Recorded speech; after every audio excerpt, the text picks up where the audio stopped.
நண்பர்களுக்கு வணக்கம். இன்னைக்கு ஜூன் 5, 2026 காலை 7 மணி. ஓகே. அ இது உள்ளூர், உள்நாட்டு அரசியல். ஓகே. வெளிநாட்டு செய்தி வந்து பொதுவா ஈவினிங்ல போடுறோம். அங்க வந்து வேற ஏதாவது சீரியஸா விஷயம் நடந்துச்சு அப்படின்னா, அத வந்து அ ய பிரேக்கிங் நியூஸா வந்து அடுத்தடுத்து போடுவோம். ஏன்னா, அங்க வந்து சீரியஸா விஷயம் நடந்துகிட்டு இருக்கு. அ இப்போதைக்கு இல்ல. அதனால ஈவினிங் 7 மணிக்கு வெளிநாட்டு செய்தியும், காலையில 7 மணிக்கு உள்நாட்டு செய்தியும் போடுறோம். நான் கசாலி, கசாலி டிகோட்ஸ். இது உள்ளூர், உள்நாட்டு செய்திகள், வெளிநாட்டு செய்திகள், அ சமுதாய கருத்துக்கள் அனைத்தையும் முடிந்த அளவு தரவுகளோடு விருப்பு வெறுப்பு இல்லாமல் சொல்லக்கூடிய ஒரு நிறுவனம். சரி, ஒரு செய்தி சேனல். உங்களுடைய ஆதரவு அவசியம் தேவை. லைக் பட்டனை கிளிக் செய்து சப்ஸ்கிரைப் செய்யுங்கள். உங்களுடைய ஆதரவுக்கு நன்றி. சரி, இப்போ நம்ம பேச போறது ஸ்ட்ரெயிட்டாவே பிஜேபி அப்படின்னு எடுத்தோம்னா, பிஜேபியோட நிலைமை என்ன அப்படிங்கிறது தான் ஒரு முக்கியமான ஒரு பேசுபொருள். பிஜேபி நிலைமை என்ன? பிஜேபி இன்னைக்கு இந்திய ஒன்றிய அளவுல பெரும்பான்மையான இடத்துல வந்து ஆட்சி பண்ணிட்டு இருக்கு. அப்புறம் அப்படியே பார்க்குறாய்ங்க. அ கண்ணுக்கு எட்டுன தூரம் வரை நமக்கு எதிரிகளே இல்லையே! அப்படின்னு பார்க்குற நிலைமை இருக்கு. கிட்டத்தட்ட தமிழ்நாட்டில் திமுக ஆட்சி பண்ணும்போது 2021, 26 வரைக்கும் பண்ணும்போது, 2025ல எடுத்தீங்கன்னா, 2026 ஜனவரி, பிப்ரவரில எடுத்தா கூட, 2026 நீங்க வந்து ஏப்ரல் மாசம் எலக்ஷன் நடக்கிற டைம்ல எடுத்தா கூட, அங்க வந்து இளைஞர்கள் லப லபன்னு கத்துறாங்க, அணில்றாங்க, உடனே அதுக்கு எதிரா தற்கொலைன்னாங்க. இந்த மாரி நெறைய இடங்கள்ல சாவு, மரணம் நடந்தது, இப்படி நடந்தது. அத பத்தி பயங்கரமா எல்லாம் பண்ணாங்க. அப்போ அ திமுக என்ன பண்ணாங்க, அதிமுகவ பார்த்தா, அதிமுக வந்து பிஜேபியோட கூட்டணி போட்டாங்க. அதனால சிறுபான்மை வேற வழி இல்ல. நமக்கு தான் ஓட்டு போடுவாங்க. சிறுபான்மை இஸ்லாமியர்கள், கிறிஸ்துவர்கள் அவைங்க வேற வழி இல்லப்பா. இவங்க நம்ம தான் ஓட்டு போடாய்ங்க. விடு, அவங்கள விடு. அப்படின்ற மாரி அவங்க வந்து அலட்சியப்படுத்துனாங்களா அப்படின்னு தெரியாது. ஆனா கிட்டத்தட்ட அலட்சியப்படுத்துனாங்க. அது ஏன் இப்ப சொல்றேன் அப்படின்னா, அப்பவும் சொன்னோம். அவங்க வந்து எப்படின்னா, அ கம்யூனிஸ்ட் அலட்சியப்படுத்தினா தான் வந்து தாங்க முடியாது. இஸ்லாமிய கட்சிகள் ஒரு பக்கம் இருக்கட்டும். கம்யூனிஸ்ட்ட ரொம்ப அலட்சியப்படுத்துனாங்க. அதே மாரி இவங்களையும் நம்ம திருமாவளவனோட விடுதலை சிறுத்தை கட்சிய வந்து கொஞ்சம் அலட்சியப்படுத்துனாங்க. ஆனா வேற வழி இல்ல. அத வேற ஒட்டிக்கிட்டு நின்னு, இறுக்கி புடிச்சு கஷ்டப்பட்டு இறுக்கி புடிச்சு எல்லாம் வந்து 26 கட்சி கூட்டணி அப்படின்னு சொல்லி தோத்துட்டாங்க. ஓகே. அப்ப என்ன? நீங்க தமிழ்நாட்டுல அப்படி பார்த்துட்டு, கண்ணுக்கு எட்டுன தூரம் வரை நமக்கு எதிரிகளே இல்லையே! அப்படின்னு ஓரளவு, அதாவது பிஜேபி அளவுக்கு இல்லாட்ட விட ஓரளவு திமுகவும் அப்படி இருந்தது. இன்னைக்கு பெரிய அளவுக்கு பாடம் கத்துருக்காங்க. அப்புறம் இங்க வந்து ஜென்சி டிஎம்கே அப்படின்னு சொல்லி கூட்டம்லாம் நடத்துனாங்க. இந்த கூட்டமெல்லாம் ஓகே. அப்படி பார்த்தீங்கன்னா, தேர்தலுக்கு முன்னாடி விருதுநகர்ல வச்சு இளைஞர்கள், இளைஞரணி மாநாடு 1,00,000 பேரு. ரொம்ப ஒரு அசம்பாவிதம் ஒண்ணும் இல்லாம அழகா அப்படி கொண்டு வந்து, அப்படி ஜம்முன்னு நடத்திட்டு போனாங்க. எல்லாம் ஓகே தான் வந்தாங்க. நான் வந்து அங்க மதுரை போயிருக்கும்போது லேப்டாப் ஸ்டார்ட் பண்றாரு. குடுக்க ஸ்டார்ட் பண்றாரு. அன்னைக்கு பார்த்தா வந்து சார சாரையா வந்து போறாங்க. பெண்கள் பார்த்தீங்கன்னா, அவ்வளோ பேர் வந்து போறாங்க. அதையும் தாண்டி தாவேகா ஜெயிச்சிருச்சு. ஓகே. அதே மாதிரி இப்ப அப்படியே இங்க தமிழ்நாடு விட்டு, அப்படியே வந்து நம்ம இங்க போவோம். அ ஒன்றிய அளவுக்கு. ஏன்னா இந்தியாங்கிறது இந்தியா ஒரு நாடு. ஓகே. அது ஒன்றியம் தான். ஏன்னா மாநிலங்களின் கூட்டமைப்பு தான் இந்தியா அப்படிங்கிற ஒரு நாடு. அத வந்து மேல உள்ளவங்க புரிஞ்சுக்கிட்டாங்கன்னா, நம்ம எப்பவுமே இந்தியான்னு வழக்கம் போல சொல்லலாம். ஆனா இந்தியான்னு சொல்லக்கூடாதுன்ற அளவுக்கு தான் அவங்க நடந்துகிட்டு இருக்காங்க. அதனால நம்மளுடைய வாயில வந்து ஒன்றியம் தான் வரும். இது ஒன்றியம். ஒவ்வொரு மாநிலமும் தங்களோட பங்களிப்ப எல்லாம் சேர்த்து குடுக்க போய் தான் அது ஒன்றியமா இருக்கு. அப்படி பார்த்தீங்கன்னா, தமிழ்நாட்டுக்குன்னு ஒரு நிலப்பரப்பு இருக்கு. ஓகே. ஆந்திராவுக்குன்னு இருக்கு. தெலுங்கானாவுக்கு இருக்கு. கர்நாடகாவுக்கு எல்லாத்துக்கும் ஒவ்வொரு மாநிலத்துக்கும் நிலப்பரப்பு இருக்கு. ஆனா, நீங்க வந்து சென்ட்ரல் கவர்ன்மெண்ட்ன்னு சொல்றீங்க. அதுக்கு வந்து நிலப்பரப்பே கிடையாது. எல்லாம் சேர்ந்ததான் அப்படின்னா, அப்ப அதுக்கு தனி நிலப்பரப்பு வேணும்ல. இது இந்தியா அப்படின்னா, இந்தியா வந்து மொத்தமா ஒரே நாடா? இப்போ உதாரணத்துக்கு சவுதி அரேபியா அப்படின்னா, சவுதி அரேபியா வந்து ஒரே நாடு. ஓகே. அது வந்து தனியா ஒரு ஒன்றியங்கள் கிடையாது. அ ஈரான் எடுத்தீங்கன்னா ஒன்றியம் கிடையாது. ஆனா, இதே இது வந்து சைனா எடுத்தீங்கன்னா, அது அது வேற மாதிரி. அ அமெரிக்கா எடுத்தீங்கன்னா, அது வந்து யுனைட்டட் ஸ்டேட்ஸ் ஆஃப் அமெரிக்கா தான். வெறும் அமெரிக்கான்னு ஒரு தனி நாடு கிடையாது. அதே மாரி இது வந்து யுனைட்டட் ஸ்டேட்ஸ் ஆஃப் இந்தியா தான் இங்க ஒன்றியம். இந்த ஒன்றியத்த பத்தி இவ்வளவு விளக்கத்துக்கு காரணம், என்ன நடந்தாலும் இந்தியாங்கிறது ஒன்றியம். அந்த ஒன்றியத்த அ மேல அப்படி கோலோச்சக்கூடிய, அதுவும் வந்து பின்னாடி இருந்து முட்டு குடுத்து அப்படி அண்ட குடுத்து இருக்கக்கூடிய யாரு? அம்பானி, அதானி என்ற பனியாக்கள். ஓகே. அ ஏற்கனவே வேற இதுல இது வேற சிந்திஸ் பத்தி பேசியிருந்தோம். அதுல அம்பானி, அதானி சிந்தியா? அப்படின்னு கேட்டாங்க. இல்ல சிந்தி இல்ல. அப்படிங்கிறது அவங்க வந்து பனியாக்கள். குஜராத்தி பனியாக்கள். அவங்களுக்காக ஓடி ஓடி உழைக்கிறாரு இந்த மகான். அவர் வந்து அவர பத்தி சொல்றதுக்கு நெறைய இருக்கு. ஓகே. ரொம்ப சிம்பிள். அவர் வந்து ஒரு அ வடை வியாபாரி. எது எடுத்தாலும் வடை சுடுறது தான், வாயால வடை சுடுறது. அப்ப இங்கே வந்து வாயால வடை சுடுற ஆட்கள் இருக்காங்க, அது தனியா பேசுவோம். சரி, இப்போ ஒன்றிய அளவுல பிஜேபி என்ன சொல்றாங்க? ஒரு பக்கம் நரேந்திர தாமோதரதாஸ் மோடி, இன்னொரு பக்கம் அமித்ஷா. அவங்க பாக்குறாங்க, அப்படியே பாக்குறாங்க. இந்த பக்கம் உத்தரப்பிரதேஷ் அங்க ஓகே ஒன்றும் இல்லை, பீகார், ஒரிசா நம்மளால தான், மத்திய பிரதேஷ், ராஜஸ்தான், மகாராஷ்டிரா, குஜராத், இந்த பக்கம் பார்த்தீங்கன்னா அப்படியே தெலுங்கானா, ஆந்திரா, அப்புறம் தமிழ்நாடு. நமக்கு அப்படியே நம்ம கண்ணு கட்டின தொலைவு வரைக்கும் நமக்கு எதிரிகளே இல்லை. We are the one party ruling India. Against opposite யார் இருக்கா? அப்படியே சோகமா அப்படி ஒரு கட்சி இருக்கு, அது வந்து காங்கிரஸ். காங்கிரஸை பத்தி ஏன் இவ்வளவு சொல்றோம்னா, காங்கிரஸ் வந்து நடந்துகிட்ட விதம் முன்னாடி பார்த்தா நமக்கு விவரம் தெரியல. இவரு நம்ம பப்புன்னு வந்து முன்னாடி சொல்லிட்டு இருந்தாங்களா ராகுல் காந்திய, அது வந்து தவறான வார்த்தை.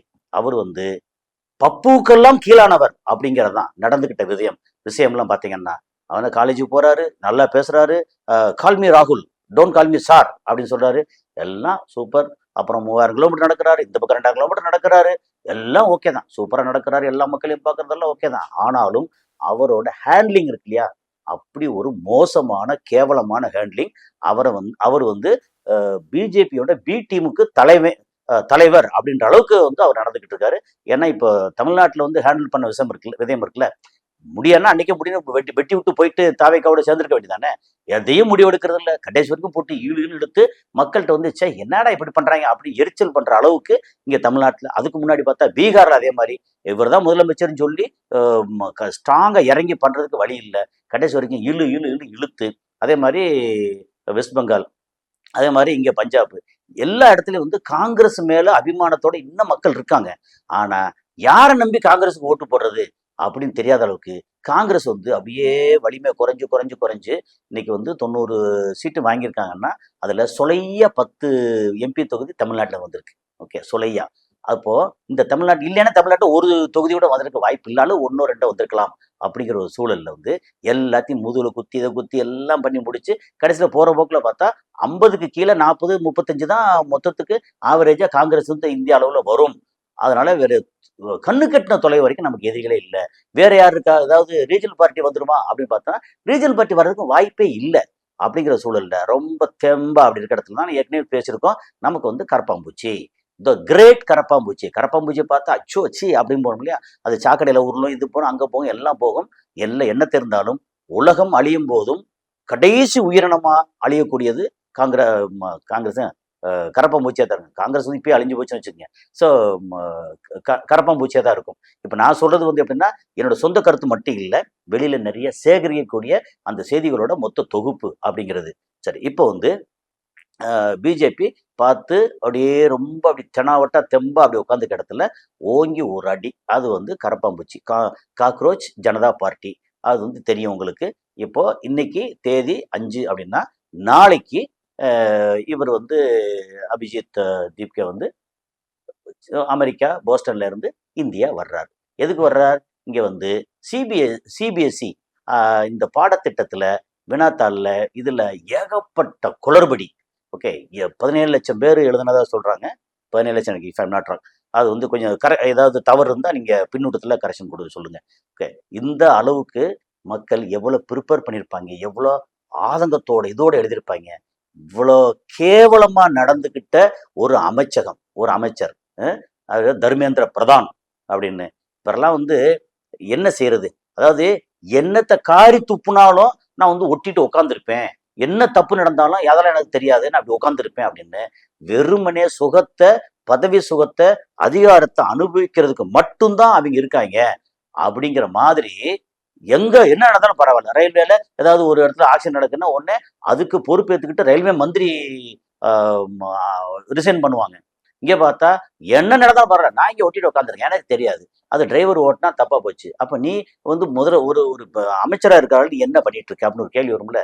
என்னத்த பண்ணாலும் ஒரு சூடு சொரணை இல்லாத, எதை பத்தியும் கவலைப்படாத, அப்புறம் ஊழல் அதுக்கப்புறம் நமக்கு இந்த மாதிரி ஓட்டு கிடைக்காதா, உடனே வந்து கூப்பிடு யாரு, இங்க வந்து ஞானேஷ்குமார், ஓகே இந்த ஆளு என்ன சொன்னாலும் செய்வான் அப்படின்னு சொல்லிட்டு அந்த ஆளை கூப்பிட்டு எல்லாத்தையும் மாத்தி விடு, எங்கெங்க என்னென்ன பண்ணணுமோ ஒரே நேரத்தில் எல்லாத்தையும் மொத்தத்துக்கு வந்து பிஜேபி ஜெயிச்ச மாதிரி கொண்டு வந்துடாத, இது கொஞ்சம் அங்க காங்கிரஸ் ஜெயிக்கட்டும், இங்க கொஞ்சம் திமுக ஜெயிக்கட்டும், இங்க கொஞ்சம் அண்ணா திமுக இங்க ஜெயிக்கட்டும், இந்த பக்கம் வந்து தெலுங்கு தேச பார்ட்டி ஜெயிக்கட்டும், இங்க வந்து கர்நாடகாவா சரி ஓகே கொஞ்சம் கொஞ்சம் காங்கிரஸ் வந்து முன்னிலை வரட்டும் அப்படின்னு எல்லாத்தையும் பிரிச்சு பிரிச்சு எல்லாம் உட்காந்து போட்டு அழகா அப்படி ஹேண்டில் பண்றாங்கல்ல.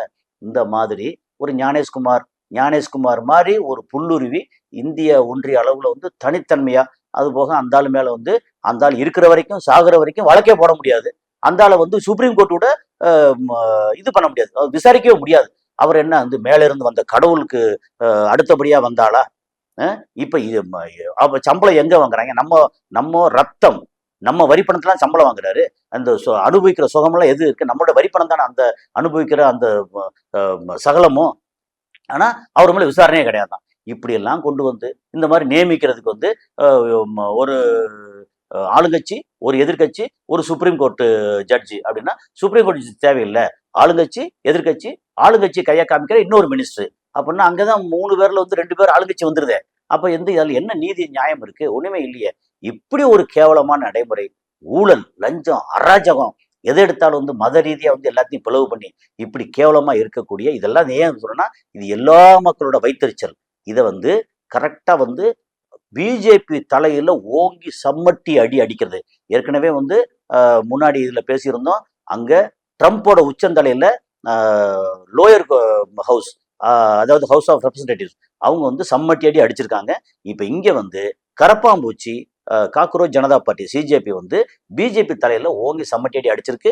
நாளைக்கு வந்து அவர் அபிஜித் வர்றாரா, வந்து எதுக்கு சிபிஎஸ்சி அது வந்து அந்த பரீட்சை இதுல வந்து பதவி விலகணும், அதுக்கு வந்து ஒரு நடவடிக்கை எடுக்கணும் அப்படின்னு சொல்லி